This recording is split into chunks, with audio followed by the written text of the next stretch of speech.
Welcome to Transmissions Alt Mode, where we look at the latest comics and other media featuring the Transformers. In this episode, Jeremy is reviewing Destro number 3, and we've got some great comments in our feedback section. Today is Friday, August 23rd, 2024, and this is episode 404 of Transmissions Alt Mode.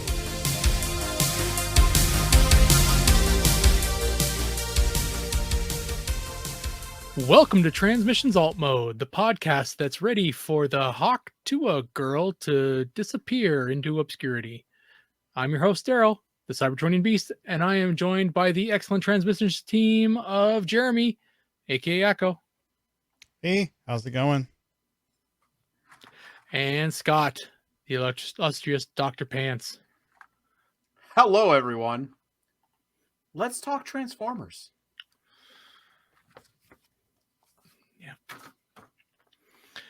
All right, and we are going to start off the show like we always do by talking about our Donatreons and how awesome they are. You can become a Donatreon by joining our Patreon, and it's really easy to do. You don't have to spend a lot, and you support us with all of our endeavors. It's not real difficult. Just join up. And we love you for it. You can join up for $1, or you can become a Masterpiece Donatreon, and we give you a shout out at the end of every show. So it's real cool. And there's different tiers, different fun things you can do. But yeah, it's pretty fun. One of the cool things that our Donatreons get is We Like Big Bots. It's a show that Dr. Pants and I do, and it is at episode 14. That is all of the episodes at this time. We have not recorded anything else yet, but we'll see. Summer is over for Dr. Pants as of this show, so we'll see if we can get one done. The most recent episode is Shockwave, and it was a fun episode.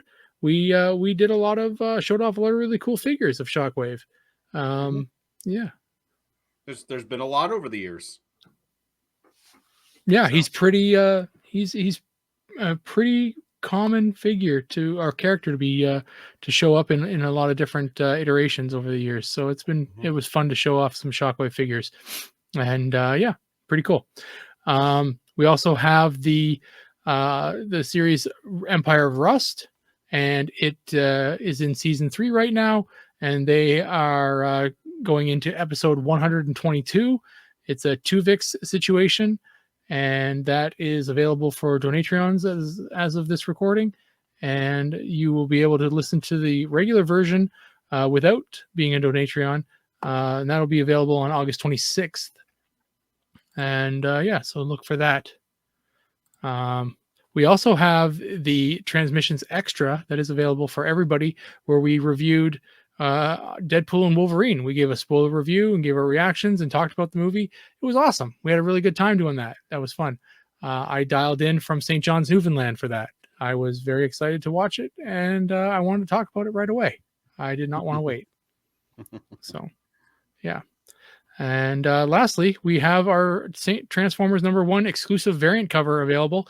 This is with art by E.J. Sue, and it was available on October 4th. So maybe we should make a new piece of art for this. I think we should. And we are still selling this thing for $15 plus shipping and handling. As of the most recent checks, this thing is going for $40 on eBay. Somebody bought this cover from us and immediately posted it to eBay for $40. So you can just buy it from us and save $25. It's pretty simple. Save the money. So anyway, $20 it's pretty cool with shipping. Oh, sorry. There you go. I mean, you're saying eBay is not going to charge shipping? Oh, yeah. Okay. I didn't consider that. It's probably more shipping on eBay. Probably. Anyway, this is a really cool cover. It's a first print. So I don't know how many copies or how many printings of Transformers number 1 has been at right now, but it's a first print. And we've still got a few of them left, so you can get it from us for way cheaper. And I guess we also have our Toy Hacks code, and if you are looking for some stickers for your figures or any other little accessories, you can go to toyhacks.com and use our 15% off code, and that is Heatwave, and that'll get you 15% off, and it's pretty good. It changes every month, so come back and get a new code next month. And this code can be used with your Robo Points, but cannot be combined with other discounts or promotions. So make sure you use it properly. But yeah, Heatwave, it's the code of the month. So take a look at that. Anywho, let's get a move on with the show, and we are going to start off the show with comics news.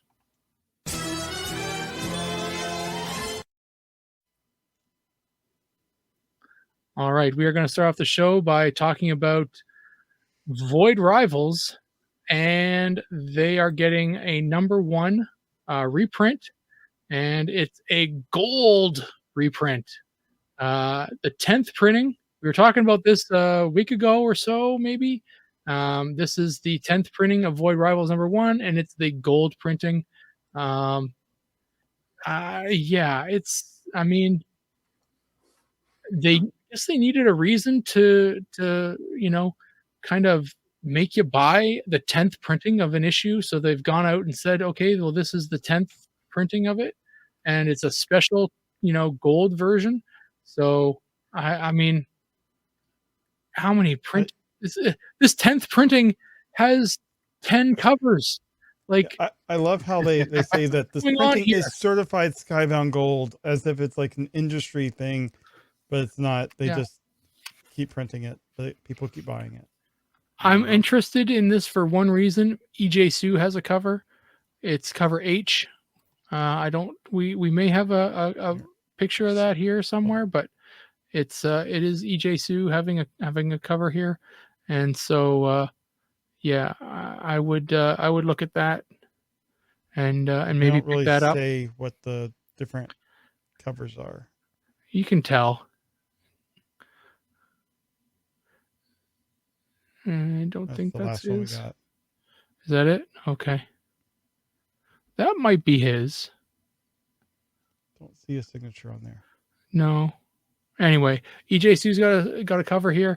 There's a lot of, I mean, it's crazy. It literally has 10 variant covers for the 10th printing.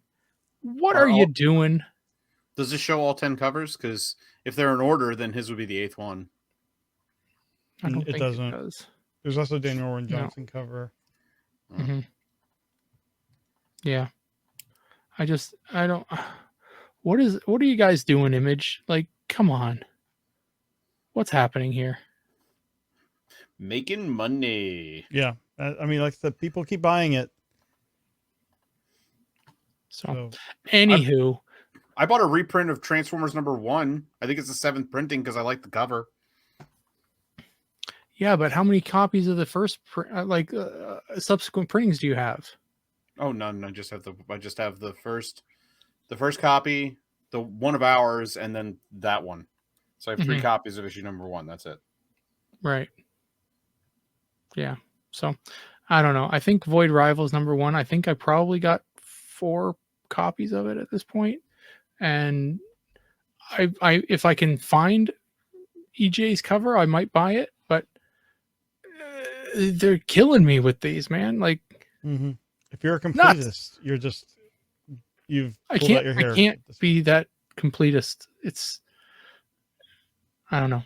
If somebody's that big of a completist, then I mean, my hat's off to them. This is beyond any level of completism that I've ever seen.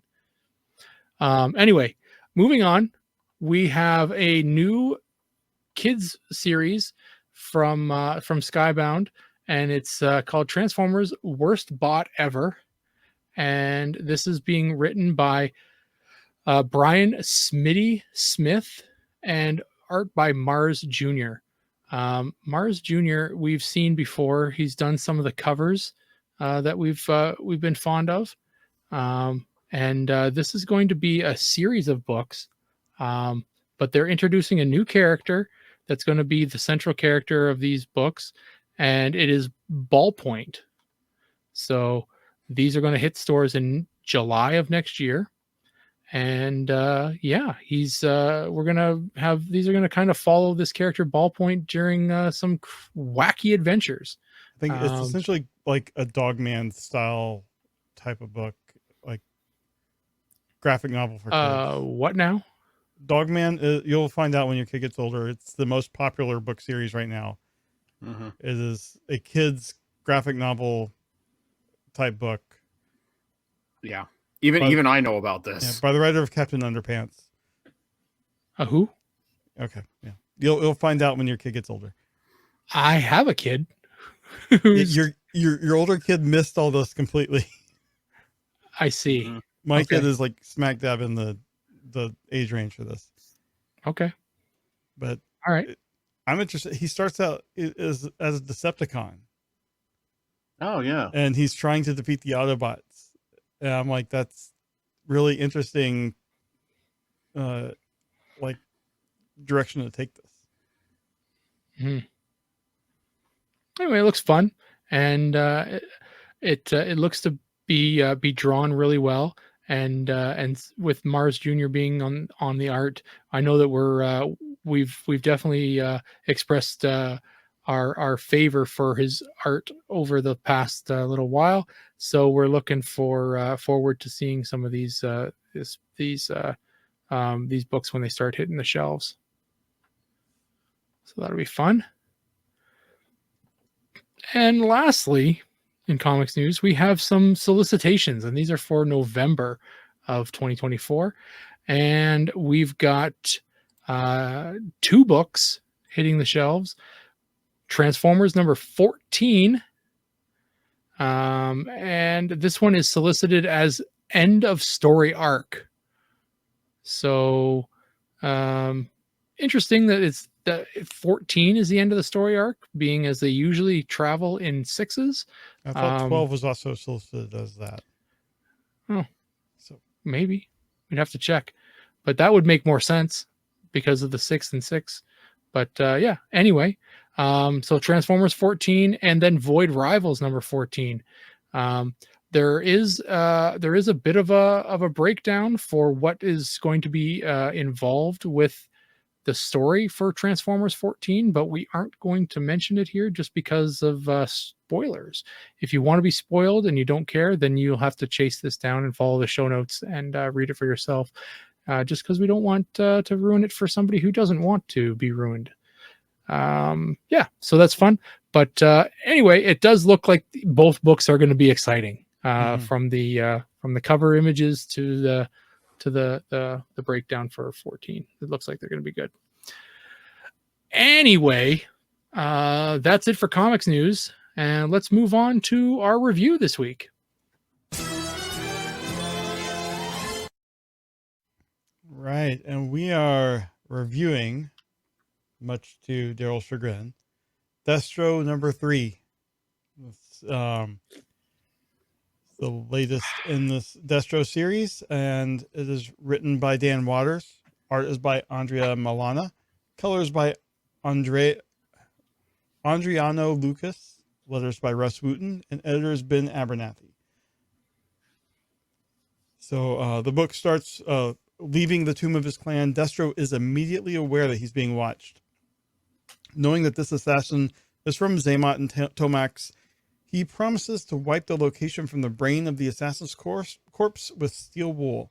However, his countermeasures fail to stop the bullet that's fired at him, or even work at all.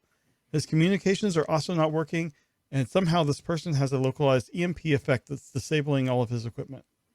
They banter as they move to hand-to-hand fighting, but this is just to give the assassin, who's named Chameleon, time to launch her drones, the same ones that attacked Destro's arms fair.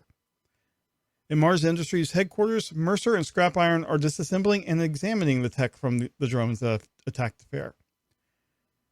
Mercer speculates that this tech is so advanced that it might be from a third party. The bats were only able to be completed thanks to the Energon tech. What if someone has provided similar resources to Xamot and Tomax? Back in the Arctic fight, Destro makes it to a hidden vehicle and tries to fly away, but Chameleon uses the same EMP tech to shut down this as well, and assumes that the crash had killed him. Destro then goes into some personal history in discussion with someone. He's explaining the history of his mask and how it dates back to the 1630s when his ancestors supplied weapons to Lord Cromwell of England, as well as the Scottish resistance that Cromwell's forces were fighting. When they found out that Laird Destro was brought in but not killed, this Destro pointed out that he'd have to explain to Lord Cromwell that or why his weapon supply had dried up if they killed him. As a permanent and public reminder of his sins, a mask was created by the melted musket balls that Destro had been selling, and it was sitting in the kiln as they speak. He then attaches it, burning into Destro's face as a reminder and shame. In the present day, Destro is recounting this story while he's handcuffed to a table. This discomfort from the mask was taken by his clan as a point of pride. They can wear it as a symbol of everything that they're willing to do to make a profit. Now he reveals why he's in this situation. Surviving the crash, he managed to walk away, and knowing that he was believed to be dead and knowing that he can't go back to Mars Industries because that location was so secret that there might be a leak, he made his way to a U.S. Air Force base in Scotland. The guards laughed when he walked up and explained that he's wanted for war crimes and he's turning himself in. And the laughing went right up to the top until it got to the man that he's speaking with. After an immediate 10-hour flight, General Flagg is sitting in front of Destro and he wants to know what he wants and why he shouldn't just lock him away in a black site. Destro gives the same reason that his ancestor did. What if the weapons dried up to the U.S. that he had been providing to them? And then he gives his reason for what he wants, but we have to wait because this is to be continued. So I enjoyed this book. I think it, the background to the mask was a slow point. That part I didn't really enjoy as much, but I mean, I know the history behind the mask, so it wasn't really new to me. But the fighting I thought was fun, and I thought it was interesting that he basically wasn't able to do anything against this assassin. She had a counter to every single thing, so she was being built up pretty pretty highly in this issue. So I'm hoping that comes back in the future because he has to figure out countermeasures at some point. I also thought the discussion in Mars Industries was interesting. Like someone is playing both sides, just like Destro did in the past. Maybe this is Cobra Commander. Maybe it's a Cybertronian. We don't know. But I thought on the whole, the issue was pretty fun. Just a couple little slow parts, but the action was really good. So the art was pretty good. Lots of Arctic scenes, so you didn't really have to deal with a lot of backgrounds because it's all snow. But for the most part, I thought the art was really good. Daryl, what was your thoughts of the book? Let's start with you. Well, I was happy to get the backstory for the mask. They still don't say how the mouth moves when he's talking. No, and they don't say how he can take it on or off. If that's possible. I mean, there doesn't seem to be any seams on it. Mm-hmm. But regardless, it was nice for a noob, a G.I. Joe noob, to get that kind of backstory, because I would have been kind of PO'd if I wasn't given that. I liked the fight scene, the first fight scene. I did have a bit of a point of contention when right at the start of the book. I had to go back and look at it because you've got this sniper Chameleon. Mm-hmm. You see that she shoots him and it hits him in the torso, actually mm-hmm. in the lower abdomen. Actually, you can see it hit him there. And then when she comes up to him, she says, "Your head should be missed." Ooh. And I'm like, you hit him in like the gut. How is his head supposed to be missed? Yeah, No. He's saying that to her. Is he saying that to her? Yes, he's saying that your head should be missed. My comms are dead and my rockets won't fire. Saying that like he should have gotten. Oh, you're her. right. It's from him. It's from him. So- you're right. I got it all. I got His it back. countermeasures should have taken off her head if they had worked. Yeah. Gotcha. Okay. Never mind. I retract my complaint. I read that wrong. And you were saying mist as in M-I-S-T. I before I pulled up the comic here, I thought mist as in not as in like mist head. as in like no, as in mist as in like it like Like the English language is a fun language, isn't it? Yeah. So anyway, going through the book, I enjoyed the breakdown. Like, it's a decent book to read. The mere mention, the one mention of Energon is it drives me nuts that this is what we're using as a baseline to say, oh, there they mentioned it. It's in the book. There, we're good now. But I still question how they get the name. You know what I mean? Like, yeah. So they just pull the name out of the air. Like, they got the name Energon from what? None of them have none of them have had experience with a Transformer yet. Well, so the Transformers call it Energon, right? Presumably, I would think they would have gotten it from Cobra Commander, who got it from Megatron's head. Okay. So he like was in Megatron's head and was able to see like Cybertron and stuff in his memories. Yeah. And he pulled the name of the stuff from him?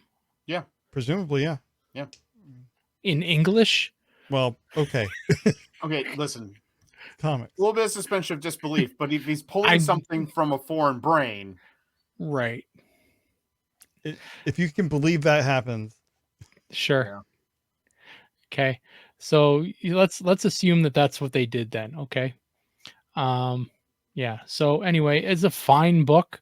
I like I said, I was happy that I got the backstory about the the mask and the clan or whatever. Yeah, it's all fine. It's not a Transformers book, and I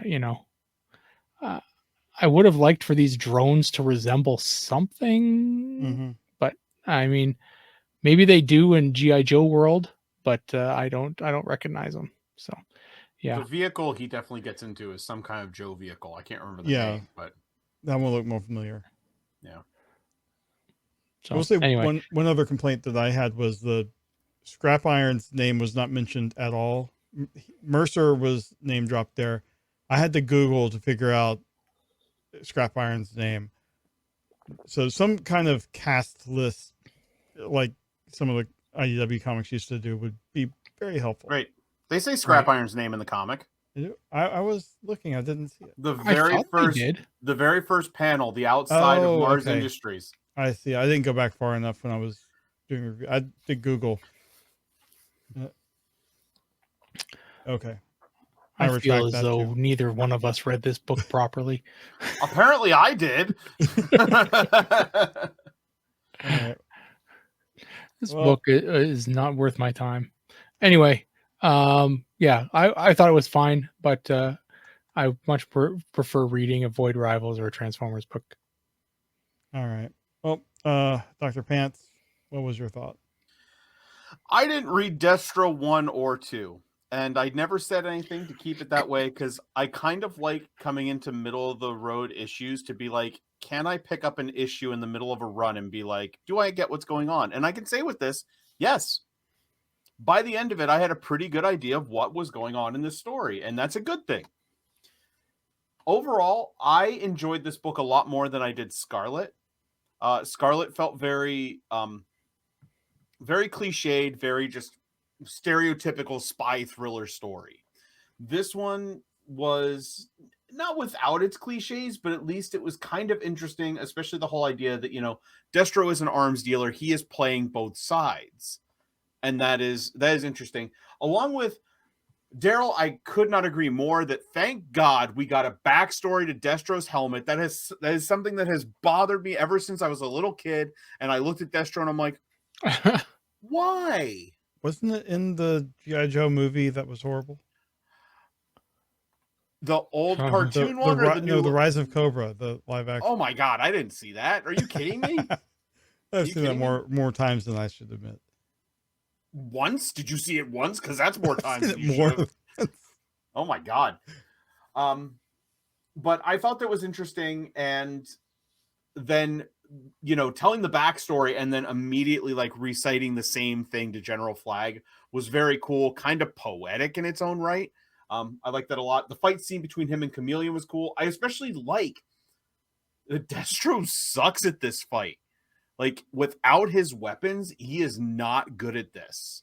And I like that they gave him a flaw, that he isn't immediately winning. Mm-hmm. Also, how strong is the metal in his helmet? Because she cracks him across the face with with no response. It's like, okay. But it was cool. I liked the whole thing with Mercer and Scrap Iron, them talking about that, kind of giving some backstory. That actually, like I said, kind of gave me, I kind of know what's going on in this story now. I know where we're heading.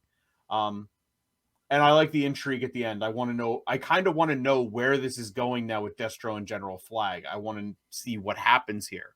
Not to say I will pick up the book, but if I'm on here for another review, I would not be upset. It was a fun book. I did enjoy it. I think I enjoyed this. I enjoyed this more than Scarlet. And truthfully, I think I enjoyed it a little bit more than Cobra Commander. Cobra Commander was weird. It was a weird book. This one was cool. And you know what? I like the artwork too. Artwork had a nice style to it. I like it. Yeah. Cool. All right. Well, that is our comic review this week. All right. And with that, we'll move on to convention news.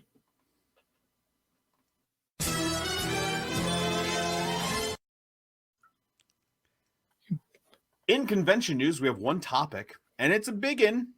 If you're going to Baltimore TFCon, Frank Welker is going to be there, the original voice of Megatron. So TFCon Baltimore is November 1st through the 3rd.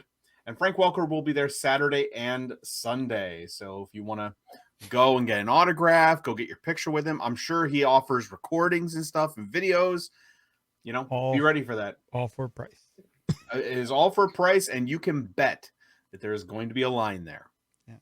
But nonetheless, that is very exciting. Isn't Peter Cullen going to be there too? He certainly is. Mm-hmm.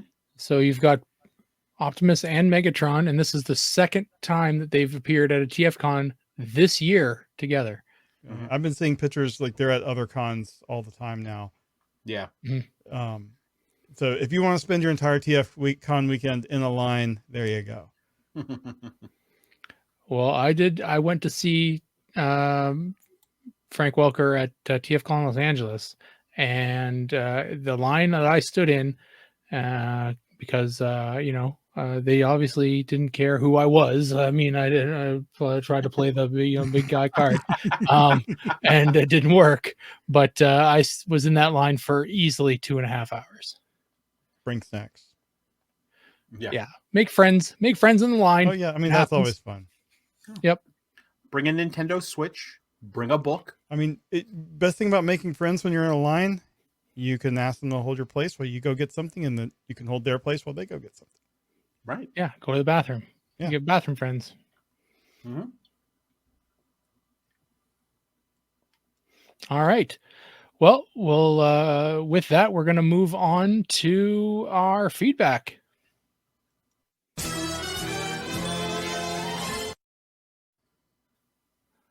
All right. And in our feedback section this week, we've got a couple just great comments here. They both came from YouTube. So I guess that's where the comments are right now. And everyone's just putting, going to YouTube. The first one is from at Carl's Collection. And I don't know what Dr. Panther's episode friend. either one of these comments are from. This But, is from the newest. This is from the last comic review, I think, that showed up on Friday. So Transformers 11. Yeah, Transformers 11. Okay. 403. He gave me a heads up saying that he had commented and he had left feedback. So this is your friend. yes. Awesome.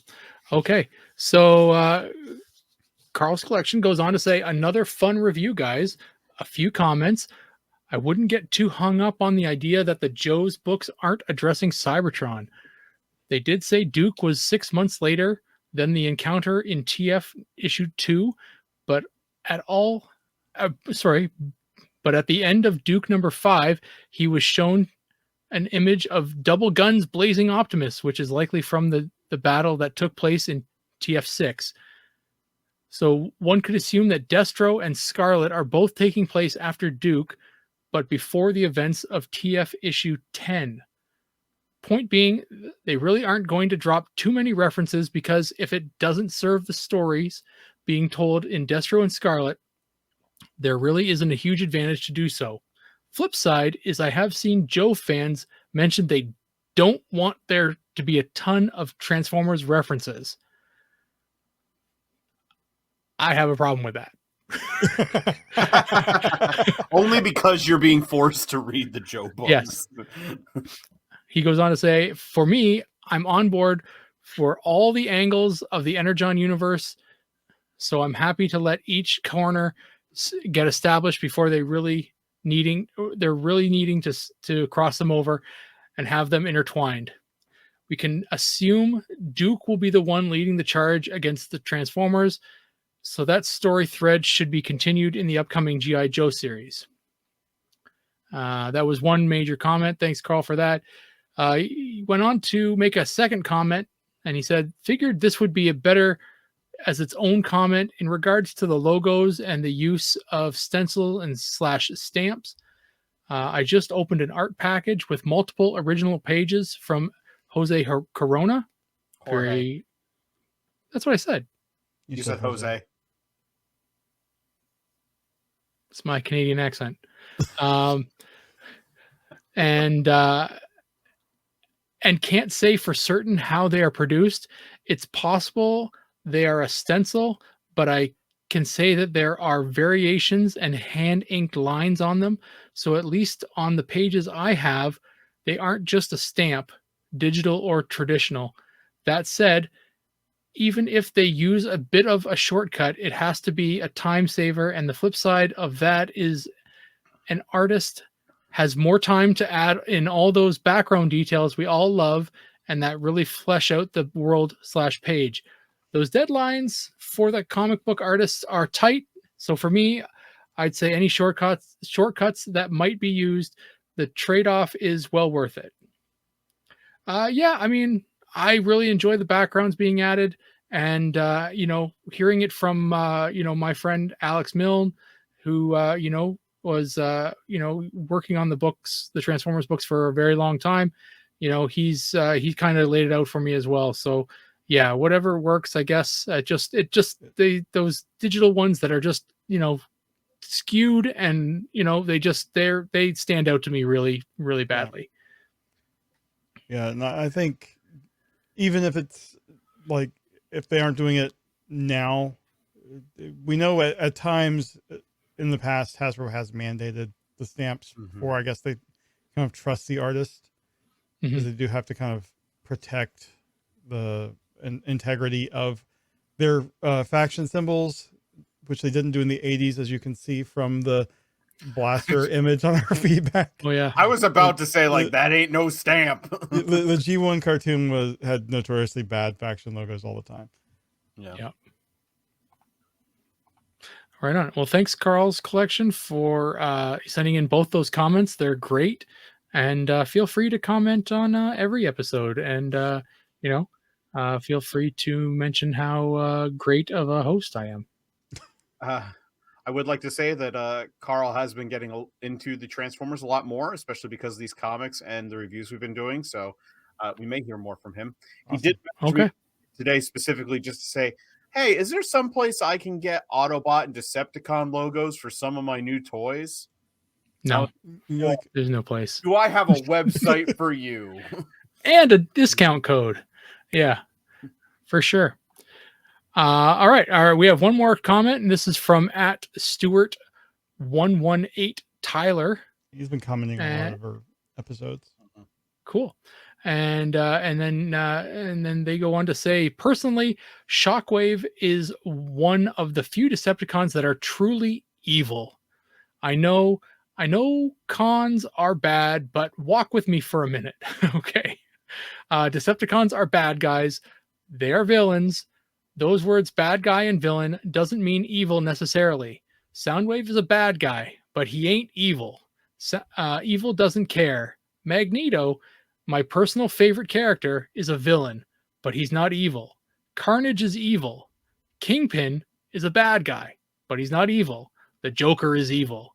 You can sympathize with a villain. You can unlock the bad guy, even though you can unlock the bad guy even if you don't agree with said bad guy. You can't or shouldn't sympathize with evil. Great episode as usual. You guys hit all the points that needed hitting. Loved it. Oh, and Soundwave is going to flip sides. Not sure when, but it's coming. Yeah, I agree completely. Right. Yeah, it's totally happening. Yeah. I mean, and all the points you made for sure. Like, yeah, I mean, you've mentioned it from DC and Marvel sides as well. I'm a big Marvel guy. Carnage is just, you cannot, he's a psychopath, right? Nothing redeemable. Same with the Joker, right? And the Kingpin, you mentioned Kingpin and Magneto, they're bad because they're methodical and they do things on purpose, right? Yeah, but their original desires were probably a good goal. The method they went to achieve that goal was not a good method. In their head, they're the good guy. Right. I will say one thing though that I find funny is, yes, the Joker is evil, but isn't there famously in like a crossover, like he refuses to work with the Red Skull at some point? I don't know that one. I think I remember what you're talking about. Basically, he does have a line to cross, and the Red Skull is that line. Like, and the people the Red Skull worked with. Yes. Is it because the Red Skull's a Nazi? Yes, that was the line. He will not cross that line. Which just I mean, funny. All right. So weird line to have when you're the Joker, but okay. Yeah, I know. Oh, and he won't cross the IRS. Is that from the cartoon? I think that might be from the cartoon. Yeah, I think it's from the animated series. That's he makes it. Stewart here does make a lot of really good points, and I like that he brings up Soundwave because I don't think Soundwave's ever been like evil. He's just been on a particular side. Soundwave is loyal. Soundwave is loyal. And he's loyal to a fault, where the fault is he's loyal to a bad person or a bad character. Right. But in comics a lot lately, we've been able to at least see the side of him that's like, okay, this has been pushed too far. I'm on the wrong side here, and I need to fix that. Or just the methods, like the methods that Starscream was going, are obviously not the methods he agrees with, and same. It's looking like the same with Shockwave. Yeah. Mm-hmm. Even Starscream, there's some interpretations you can't say are evil. Mm-hmm. I think the first IDW run, like, you can't quite say Starscream's evil because he got redeemed in the end. Well, the Till All Are One book in particular, Yeah. Mm-hmm. Yep. We talked about it. I think it was mentioned in this comment is that, we all kind of think that Soundwave's going to flip, but I do think that Shockwave is really going to be one of the big bads of this series here, and that Shockwave is, in my head, Soundwave's going to flip. He's going to confront Shockwave, and I think Shockwave's going to kill him. It wouldn't surprise me. Although I really hope Shockwave isn't the big bad overall of like he was in IDW, because he was just the big bad. Yeah. And I hope it's just Megatron comes back and just lays into him, because Megatron, I think with everything we've seen from Daniel Warren Johnson so far, being so much influenced by the G1 series, Megatron has got to be the big bad. And he's been holding off for, like, it's impressive that we're getting through this first arc with no Megatron. And I feel like Shockwave is going to seemingly win, and Megatron is just gonna bitch slap him. And I would not be surprised if there is a moment where we get Soundwave turning and Shockwave doesn't kill Soundwave, but he at least like beats him to within an inch of his life. And that's when Megatron suddenly shows up and is like, "What are you doing?" yeah, out of all of his followers, Soundwave is the most loyal. Yeah. And that's when Megatron shows up and lays into Shockwave. I don't want to set my hopes too high, because if that doesn't happen now, I'm going to be sad. Yeah. But I'm just throwing out my predictions all the time now, because I seem to be doing pretty good. You are. When you say everything, you're bound to be right. There you go. Yep. It's true. Well, thank you everybody for those comments. That was great. And everybody can comment. If you're listening to us right now, you can comment. So if you're watching us on YouTube, feel free to make a comment. If you're listening to us in your car or in your ear holes while you're on the bus or somewhere else, take a just type a little message in the on the comment page there. We take all kinds of comments. You can comment on the website that plays the podcast from our website, or you can record a little ditty and send it off to us. I used it when I was in Newfoundland. That's how I recorded my feedback for the show. Is I just went onto our website, I pressed the button, recorded it, and sent it off. And it was real easy to do. So, and the audio was okay. It wasn't like fantastic, but it was okay. Cell phones have great microphones just built in. Yeah. So if you want to do that, and we always love hearing the audio feedback, because it's real easy for us to do. We don't have to read it.